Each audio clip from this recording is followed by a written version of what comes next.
होने का नाते मैं उन्हें कुछ बोल नहीं रहा हूँ, लेकिन इतना तो जरूर मैं कहना चाहूँगा, मैं फिर दोबारा लाइव आऊँगा। ये जो लाइव है, ये लाइव बस मैं उन तक ये अपना बात, अपना विचार पहुँचाने के लिए मैं कर रहा हूँ। फिर पुनः मैं 5 बजे लाइव आऊँगा शाम को, उसमें भी आप लोग जुड़िएगा। देखते हैं पवन सिंह जी का क्या राय है। ये जो गाना मेरा लिखा हुआ 2007 का लिखा हुआ गाना है, जैसे कि आप सभी लोग जानते हैं कि मैं एक स्ट्रगलर राइटर हूँ।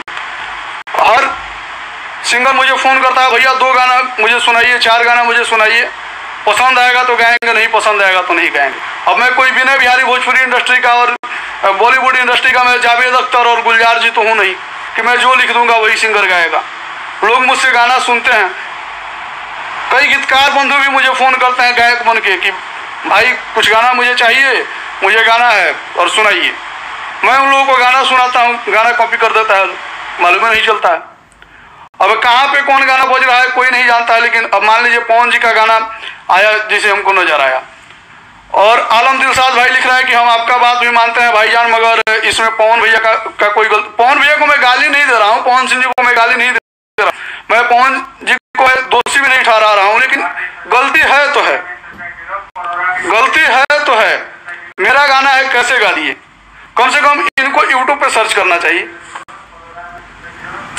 आप लोग बड़े स्टार हैं महाराज, क्या होता है आप लोगों को 1-2 गाने गा लेने से क्या हो जाता है? चलिए अच्छी बात है, आप पवन जी नहीं जानते हैं, लेकिन इन चूतियों को क्यों अपने ग्रुप में रखे हैं?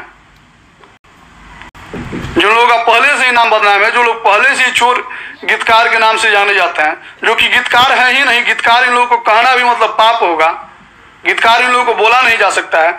जितने भी मेरे बंधु देख रहे हैं, जितने भी मेरे आदरणीय भाई देख रहे हैं, आप लोगों से नतमस्तक होगा मैं रिक्वेस्ट कर रहा हूँ, निहोरा कर रहा हूँ, ठीक है, प्लीज आप लोग शेयर लगाएं इस लाइव को। ये किसी के कैरियर का सवाल है। ये गाना मैंने लगभग लग रहा है कि कम से कम नहीं सुनाया होगा तो 100 जगहों पे सुनाया होगा इस गाने को। कम से कम 100 म्यूजिक डायरेक्टर, गायक